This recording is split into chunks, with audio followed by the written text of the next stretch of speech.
Good morning to all.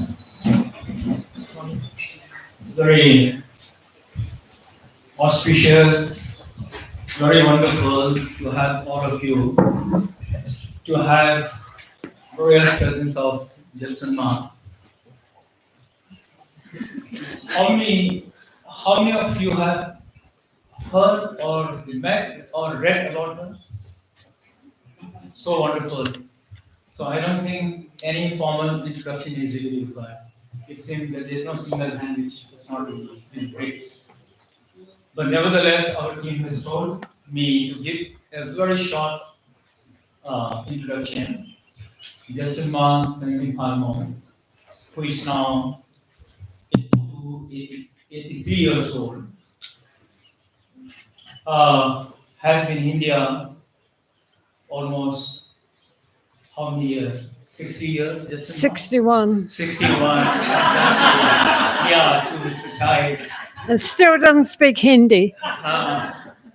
And I remember one of the person who was helping 61 years back when they were in Dharamshala. There was no gas, nothing. They used to cook, that gas stove with the kerosene. That was the kind of struggle they have really gone. And of course, 12 years living in the cave in the mountain. That pushing back down into the darkness, it creates a lot of problems. So,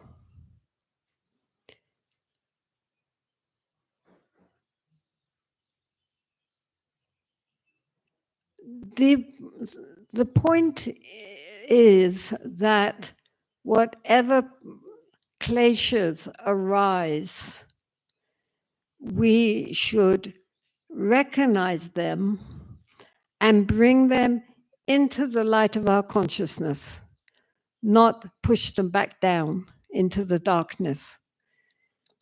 And sometimes that takes a lot of courage, especially if they are very deep emotions that we don't want to look at. What we need is to sit quietly, calm our mind, and then bring up those very emotions which normally we want to either get rid of or to deny or to transform in some miraculous. Others helps us to understand our formal practice. So there's a anecdote. It might be in the life of Milarepa. I'm not sure. But anyway, some yogi, he goes back to and he sees these 5 demons in his cave. So he does very color mantras and give them the whole lot. And they just sit there. Well, that didn't work.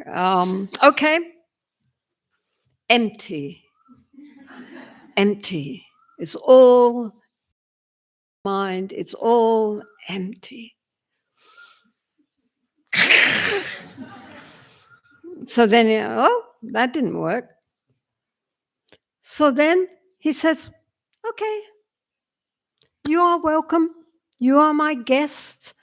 My little cave, here you are. Let's all have a nice cup of tea. So then he turns around and he starts making up his fire, puts on the pot, puts in water and some leaves and boils it up and said, how nice that you've come to visit me. I'm so grateful. I don't get many visitors. And then he turns around to offer the tea to the demons. And meanwhile, the demons have transformed into beautiful local deities. And they say, we want to be your disciples and we will follow you and we will protect you. And no more demons. Because he befriended them. He did not see them as an enemy or a threat. He saw them as sentient beings who would maybe like a nice cup of tea. That's a very, very good example of how to deal with our kleshas, not by trying to throw them out or deny them, but to. So if thoughts of anger come, we can allow them to be there and, as it were, offer a cup of tea. In other words, say, how are you? What's your problem? Why aren't you happy? Tell me about it. A lot of our anger and our fear is pre-verbal level, really. And it's something, some trauma we might have had when we were young or when we got older. But trying to push it away doesn't work. We need to befriend and transform in that way our anger, our greed, by acknowledging it. And at the same time, of itself, it begins to have not such a tight hold, right? It begins to loosen up, become more workable with loving eyes. And since it's never been loved in all its life, it changes. And so this is very important for dealing with anger. I know we just went through the patience chapter of Shantideva with the nuns. And of course, he has many good advice on how to deal with anger. But the one thing he doesn't say is that he wants us to make our kleshas into an enemy. And that's not such a good idea.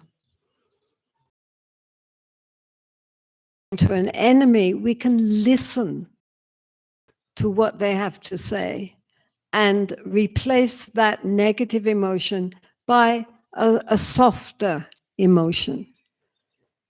When we are talking about loving all sentient beings, then we can also think about loving also all these difficult emotions which we experience, to hold them up and look at them and ask them what they need and what they want. I mean, people are quite attracted to the idea in Vajrayana that the essential nature of our kleshas, of our afflictive emotions, is wisdom. And they want to know how to turn afflictive emotions into wisdom. But that takes a very deep ability to see the affliction at the moment of arising. If we wait a minute down the road, it's already too late. But if at the moment of arising we see it nakedly, then of itself it will transform into a very vibrant, positive energy. Because all these kleshas which we have in our mind are not intrinsic to the mind. They are called adventitious, which means that they're not really part of the mind. It's like if you have a silver pot and we don't clean it, then it becomes black.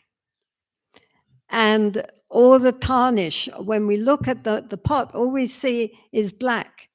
But that tarnish is not inherent in the pot. So therefore it can be cleaned. And if we clean it, rubbing it away, then we see that it's still the same old silver pot. The silver itself has never tarnished. Do you understand? So these negative emotions are not our true nature. And because they're not our true nature, we can deal with them. And we can see them for what they are and have a dialogue. There's a book by oh, my mind is not at its best at this moment. What's her name? Huh? Sutramalioni, called Meeting Your Demons, Feeding Your Demons. And it's based on the idea of Chur, where you offer up the body to all the demons in order to liberate them. And it's quite a useful technique not to be afraid of things which are negative, but to welcome and befriend them. And this is also why it's helpful to start by befriending ourselves, so that then we are at peace within ourselves. We can then look at all the various faults we have and deal with them skillfully, not pushing them away or wishing they were gone, but really trying to understand the energy and wisdom even within these negative forces. So it would be good for any of us, to cultivate our shamatha and cultivate the four sublime emotions, like loving kindness. Loving kindness, somebody said, people don't like the word loving kindness anymore. So talk about befriending. Because actually the word metta or maitri comes from the word for a friend. So what we're trying to do is befriend ourselves, other beings, and also these parts of ourselves which we don't want to acknowledge. Bring them up and make friends. And then they turn into something quite different. The demons turn into local deities. I mean, not maybe instantly, but gradually we begin to understand why these negative emotions come up, how they harm ourselves, harm others, and come up with skillful ways to transform them into their corresponding wisdom, like envy and envy. The other side is rejoicing. Right? When somebody has something which I want, and then I feel envious of them, well, the thing is to think how happy they are and rejoice for them. Why not? And then there's no envy. Right? So there are many, many books which deal with how to deal skillfully with your emotions. Don't give up, because the true nature is completely pure and perfect. And all we have to do is work at revealing these things not as enemies, but as potential friends.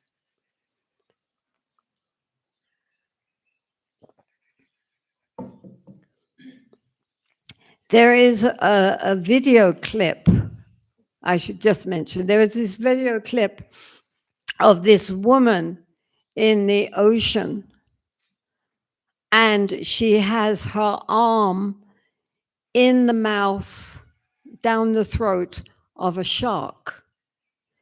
Now, if you can imagine any of us swimming in the ocean and meeting with a shark, the last thing we will likely to want to do is put our arm into its mouth.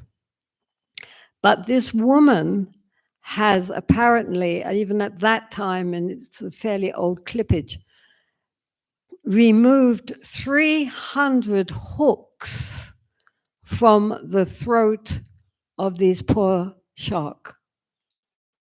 Because, fishermen, they're fishing, and I don't know how she first discovered that this. But anyway, there she is with her arm in the shark, and all around her are swimming shark. In other words, the worst possible thing that could possibly happen to you in the ocean, for her, it's the most beautiful thing because all these sharks are waiting for her to help them too.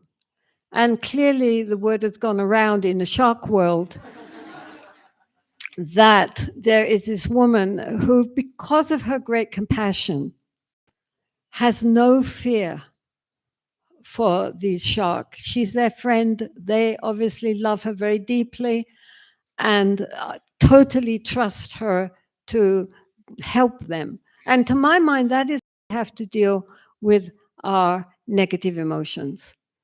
Instead of fighting them or trying to harm them or deny them, we befriend them and help them with our compassion. And as the woman with the sharks, likewise, we, with our negative emotions, discover actually we can deal with them because they want also to be helped. So if we bring loving kindness and compassion, even to the dark side of ourselves, of itself, it begins to transform. We don't really have to do anything except to see it and look and listen to what they're telling us. Then that of themselves begins to make a shift. Okay? I've sort of gone on a long time about that. But it's very important because we all have defilements. Everybody.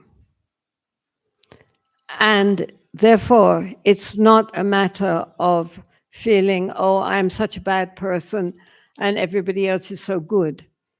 Everybody has something. If it's not this, it's that. That's not the problem.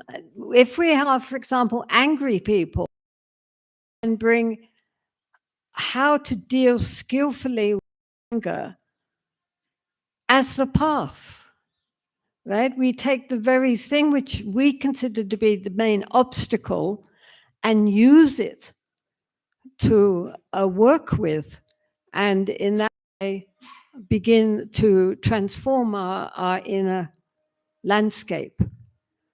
But everybody has something, unless you're really a very, very highly advanced master, but almost everybody has something. It's not this and it's that.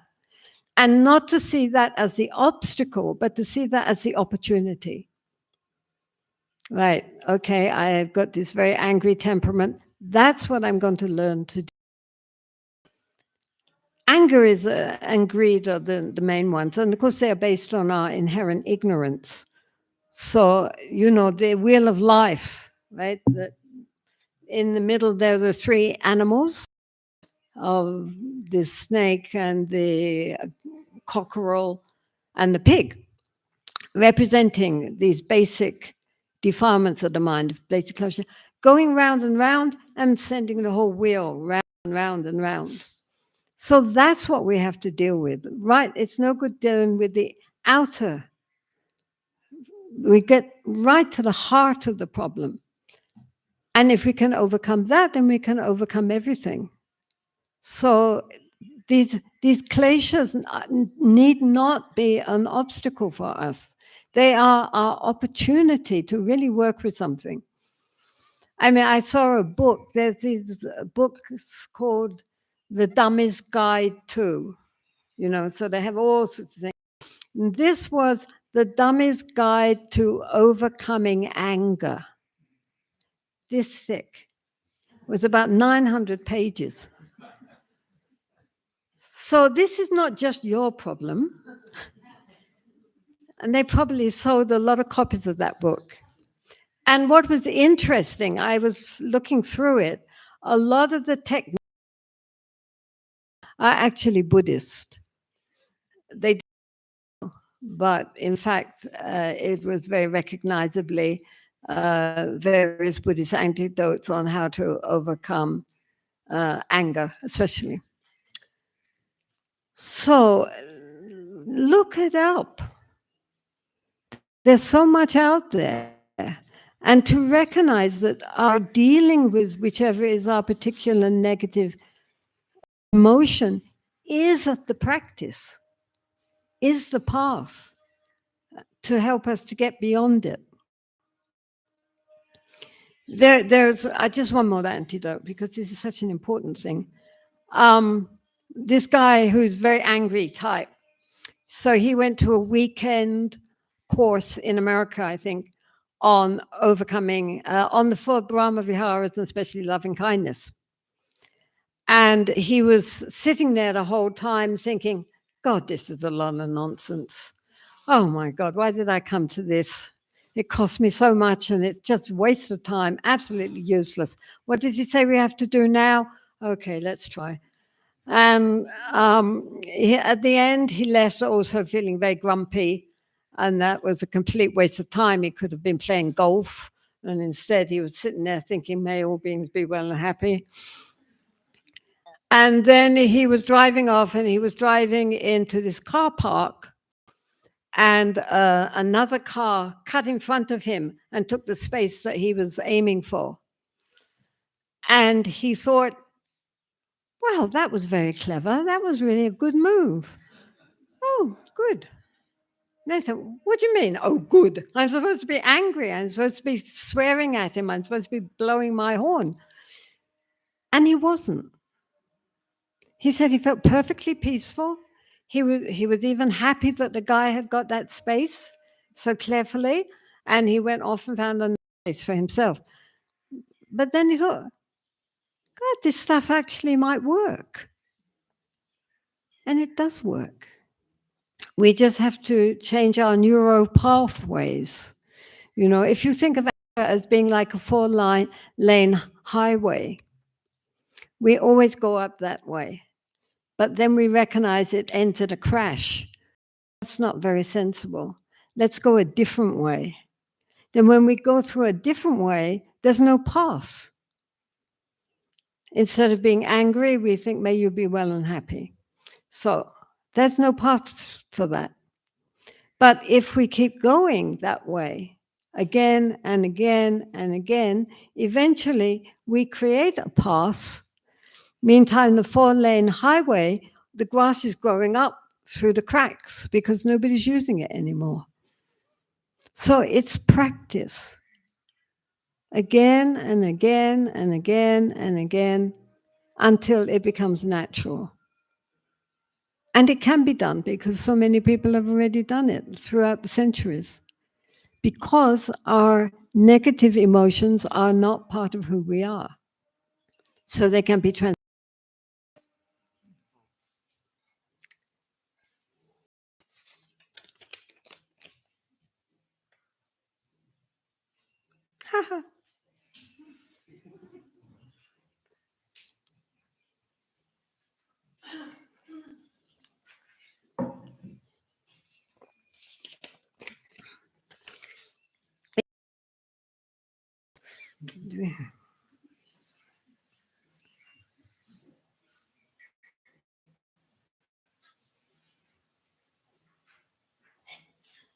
All right, so this is something completely different.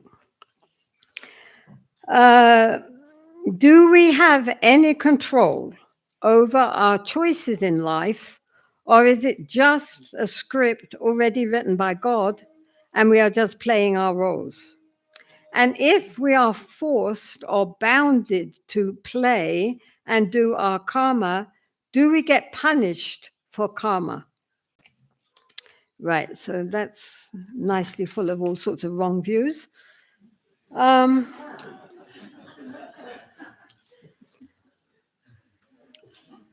So we'll leave out the bit about the script being written by God.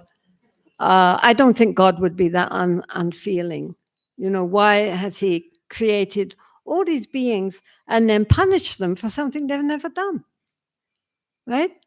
I mean, if you're a child and you're brought up in a war area, or you're brought up in a dysfunctional home where, you know, your mother and the siblings are regularly beaten up and abused or done anything.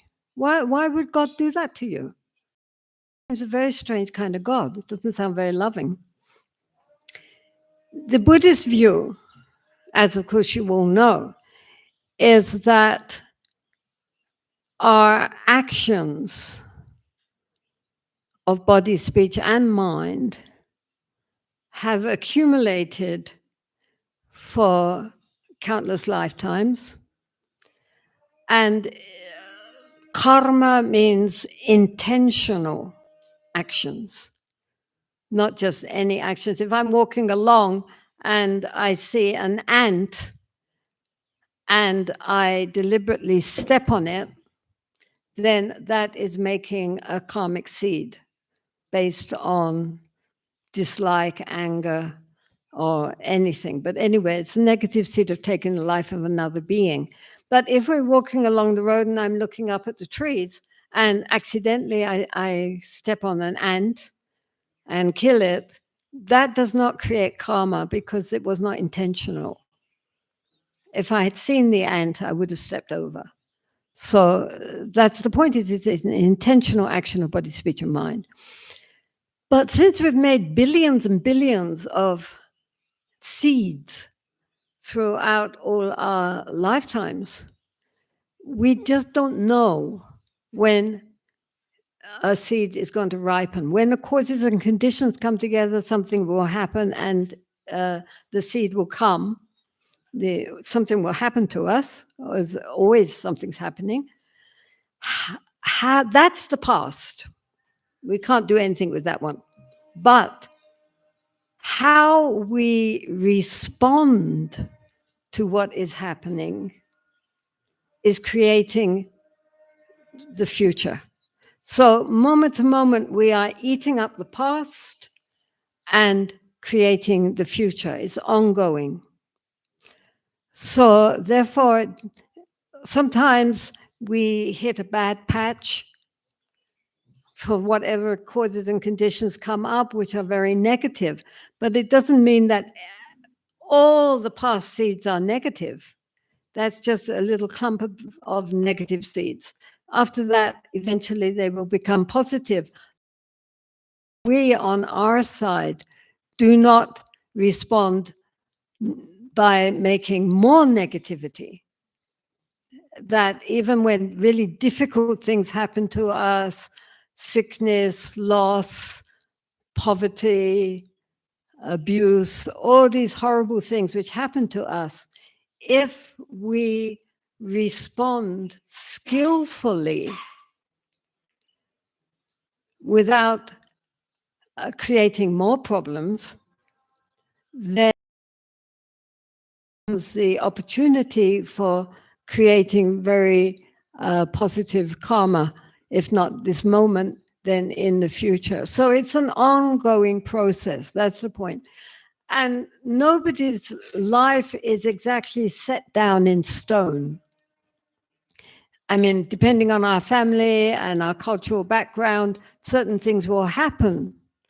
But then again, how we respond to that, how we deal with that, will create the causative conditions for other karma to come up. So we don't know moment to moment. It's very, there may be a certain direction, but nonetheless, how we are responding to the circumstances which we are meeting with is going to change the pattern as we go along. I mean, there's a story in the Pali Canon about one time the Buddha was outside one of the towns, outside the town walls with his monks, and there was a drunkard who had just died, and he had been slung out of the city, who was just there, like a tramp. And the Buddha said, this man had a choice. He was from a very good family, but he had a choice either to become a monk or to stay in the household. And if he had become a monk, he would have become an arahat. He would have been liberated. But he chose to stay in the household. And then he got into drink, gambling. he got into all sorts of bad ways, and he finally was thrown out by his family. And as you see, he just died impoverished, drunkard, outside the city walls. The Buddha said there, you see, the same opportunities were there, and basically he chose the wrong path. So if he had chosen a different path, it was his choice. If he had chosen, he could have been liberated. So that's the point. Moment to moment, we are making choices. And whether they are skillful choices or unskillful choices will set in action what comes next. It's not all, written down in and carved in stone. We always have a choice. People say, oh, I had no choice. It's not true. We do have a choice. Some choices are difficult, but they're there.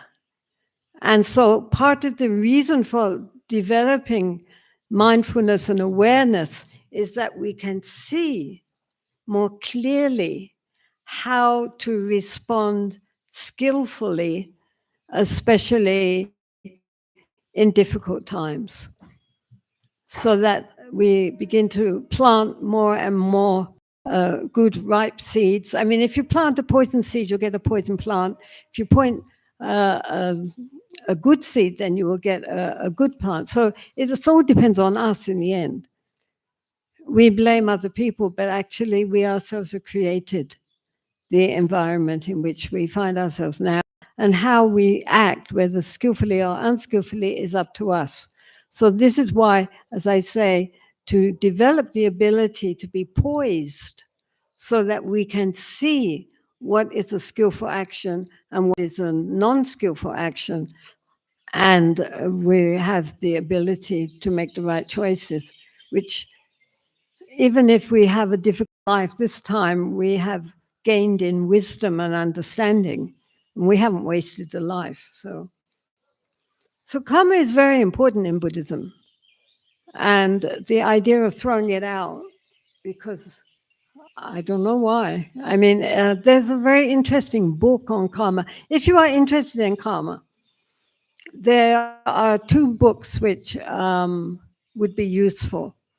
One is a book called, I don't know what it's called, Roger Jackson, Rebirth. Okay, there's a book called Rebirth.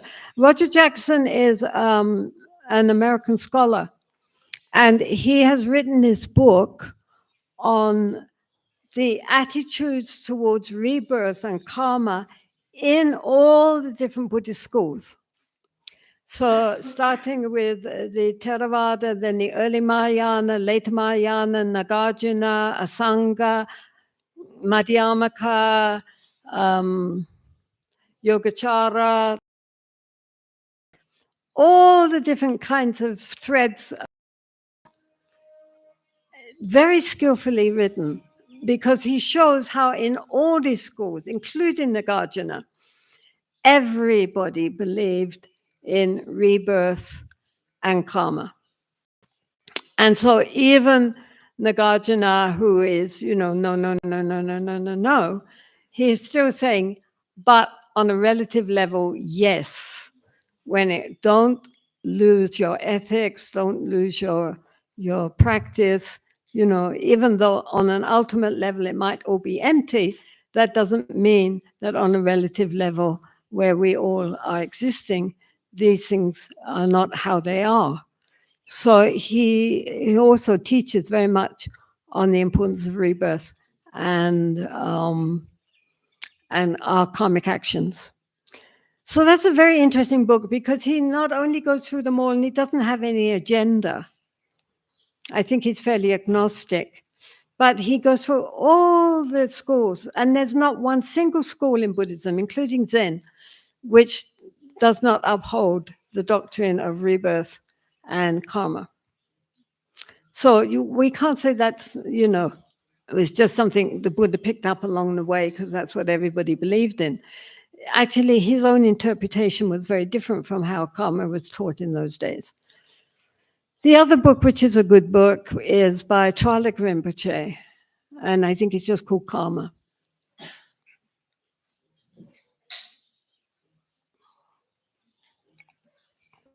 So we are not bound to play and carry out our karma. Moment to moment to moment, it's shifting.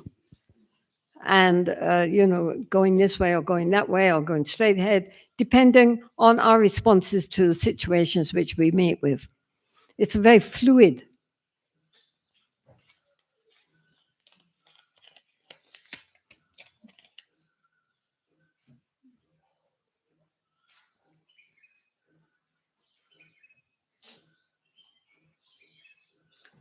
Oh, I'm looking at something nice and simple. Do you want to check from this one, Jetsunma? Huh? Do you want to check from this one, from the online one?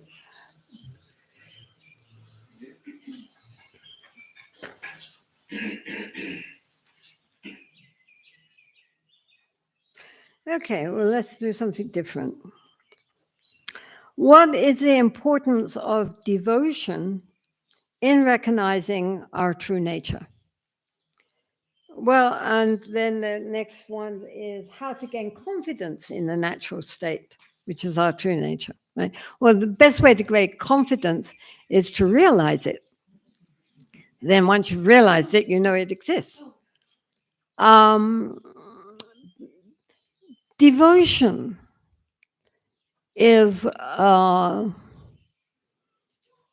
Devotion is kind of a tricky subject, especially nowadays. But basically, what they're saying is, for example, in when one does visualization practices, and for example, sees oneself as Manjushri, right? You see yourself as Manjushri, and then Manjushri, of course, represents great wisdom, the seeing things as they really are. And then at the end of the practice, then the deity, whether seen as oneself or in front of oneself, dissolves into light. The light goes down through the top of the head, down into the heart, and mixes with the seeds that are in the heart, and then they all mix together into light. And with a total spacious, open relaxation, not, tightly, now I have to see the light going down here and now it's going to mix with the seeds, but very, very fluidly, very lightly, very spaciously. One merges one's mind with the mind of the deity. And one can really only do that through devotion. The recognition that our true nature is the deity. The deity isn't some god you pray to. It's the symbol of our true nature, if only we could recognize it. And the quickest way to recognize it is considered to be through devotion. I mean, there is a saying that maybe through meditation we might get there, but for sure through devotion you'll get there. Trungpa Rinpoche said it was like a corridor, and there are two doors. And so it's up to us.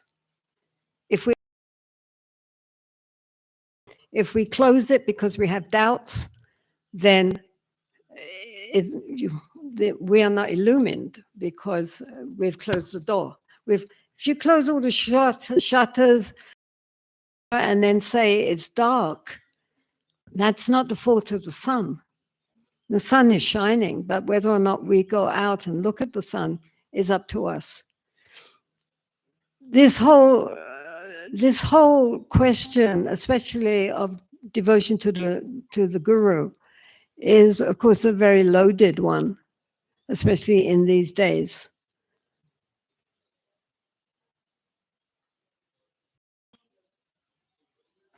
If one has a teacher who is genuinely worthy of trust, then devotion is definitely the fastest way, because all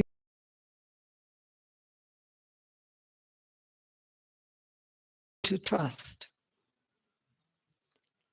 And one cannot say, yes, you can trust that one, but not that one. It's very tricky.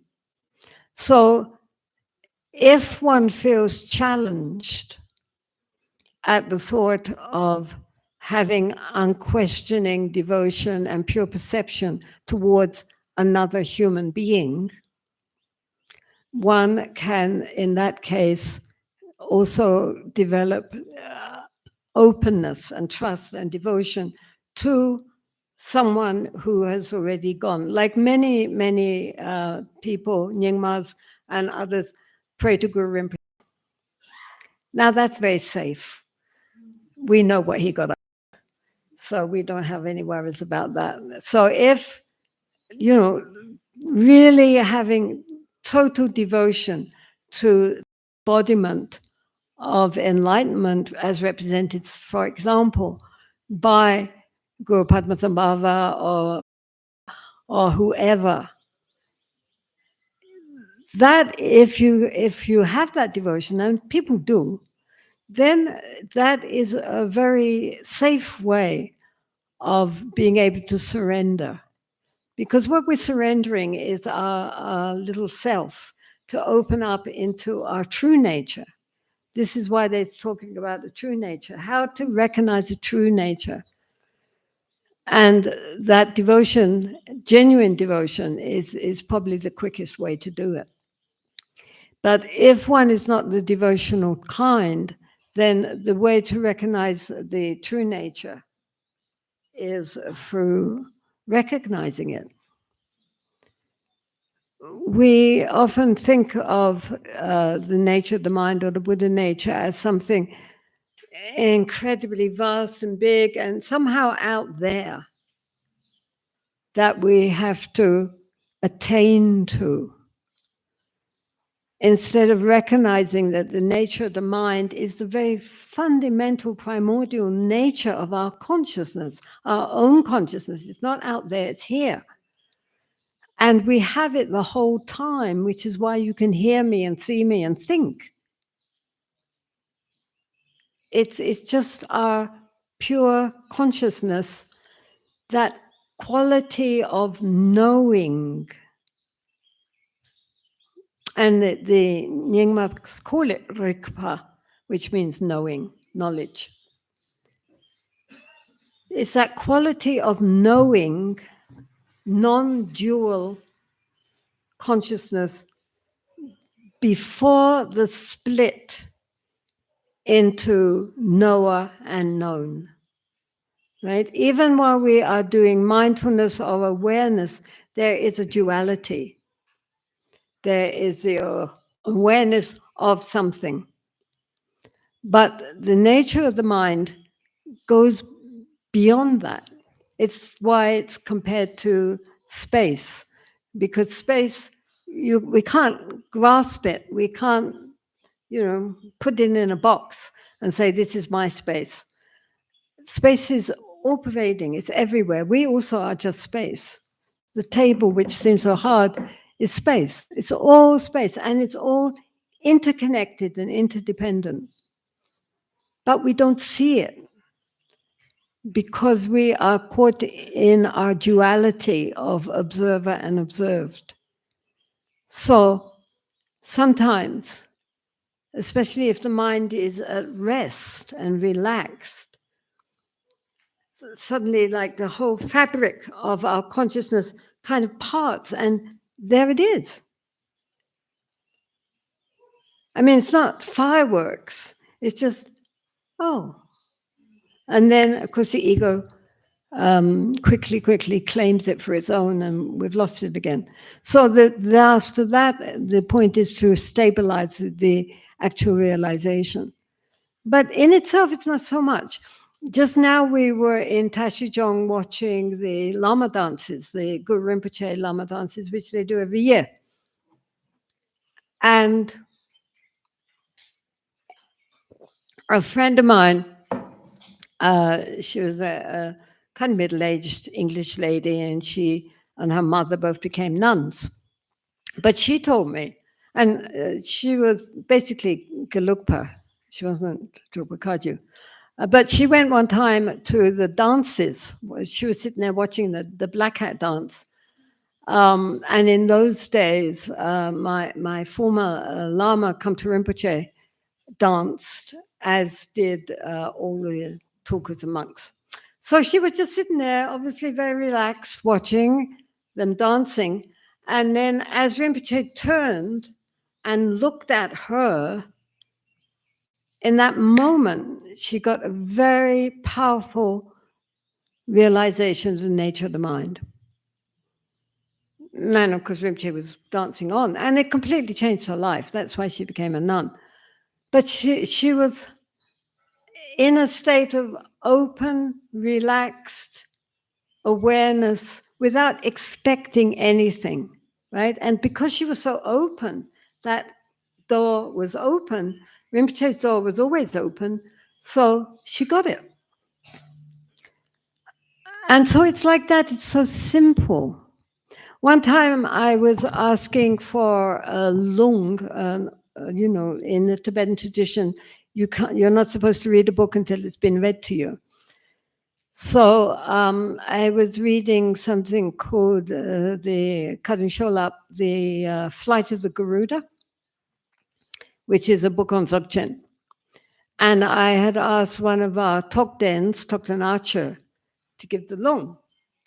So he was going along giving the lung, and then he put the book down, and he said, the trouble with these texts is that they make it sound so fantastic and amazing and unattainable. He said, but it's so simple. There it is. So I said, well, thank you. But I think that's the point, that, we think it must be something really special. And in one way, it is very special because it can transform people's lives. They recognize what they thought was so inherently solid is not at all the way we see things.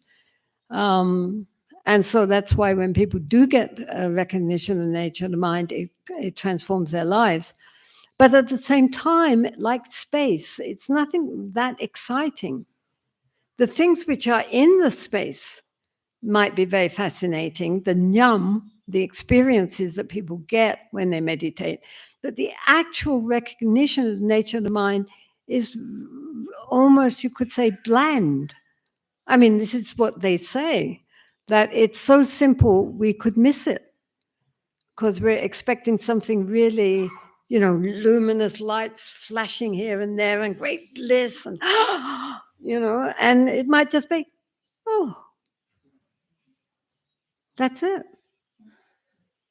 So he's saying about devotion is a very, if we have a naturally devotional mind, it is a very quick way for getting back to the essence of the mind, the recognition of the mind. And how to gain confidence in a natural state is to drop everything, to relax. The problem is we make everything into a goal that we have to achieve. And that attitude in itself closes the door. I tell you just one more story, and then I guess, are we supposed to have lunch? Oh, we do. Another Western nun that I met, she was American, and she had these big scars, because she had a shaved head, right? So she had these big scars right across her head. So I said to her, where did you get those scars? And she said, one time I was in Tushita in Dharamshala, and I was in the break, I was walking around the mountain, and I met a bear. And so the bear went for me, And next thing, my head was in the mouth of the bear. And so I thought, that's it, finish. And she said, I just completely let go. And I realized the nature of the mind. So then some other people came along and started throwing stones and making noise, and the bear left her. That's why she had these gashes from the teeth of the bear. She said, but then they took her to the hospital and she had all these stitches. They couldn't understand why she kept laughing.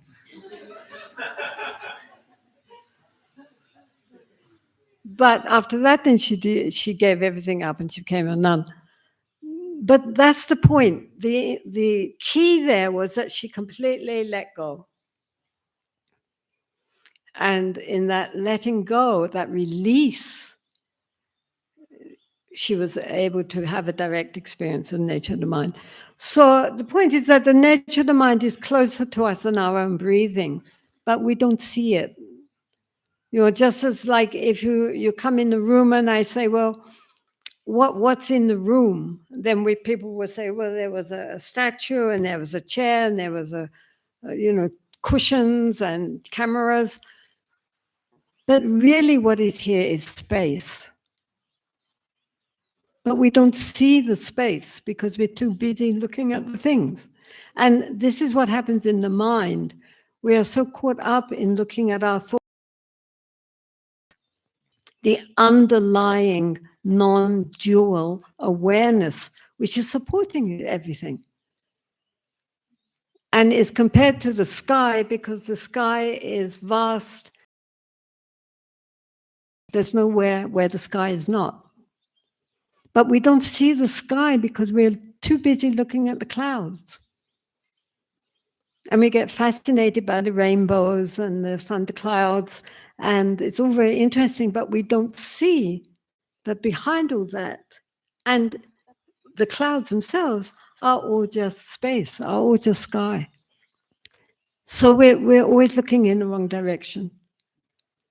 But the actual nature of the mind is it's never more or less. It's always just there, like space. And it interconnects us. The most important thing is that it interconnects us. Our dualistic thinking mind separates us. But when anybody who describes being in the nature of the mind, I thought Mingyur Rinpoche's example that he gives in his book about In Love with Life or something, his experience in nature when he was nearly dying, was very well done. How much that was Mingyur Rinpoche and how much that was somebody else. But his description not only of how it was totally natural, but also how it interconnected him with everything, including the trees and flowers and people and dogs. And there really is not a boundary that we normally, our dualistic mind creates. And for many people, this is the most powerful thing, which really changes their minds, is that sense of we are totally interconnected at our most profound level.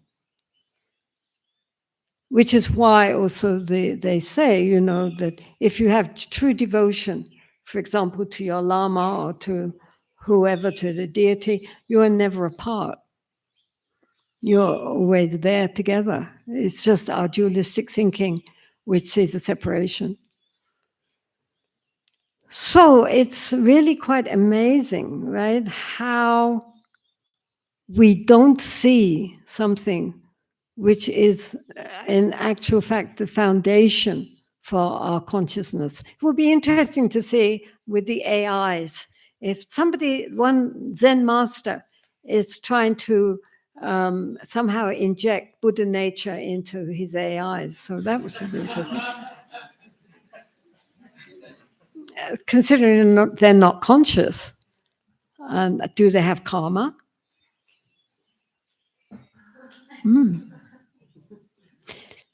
Yeah, call back in 5 years and we'll be able to maybe tell, right? So, yes, the most important thing is to tame the mind, our monkey mind. You get a tame monkey. It's still a monkey, but it's a tame monkey now. And tame monkeys are amenable to being trained. And as we train the mind, naturally it transforms. And when it transforms, eventually it transcends. It transcends into the pure nature of our awareness, which is always there.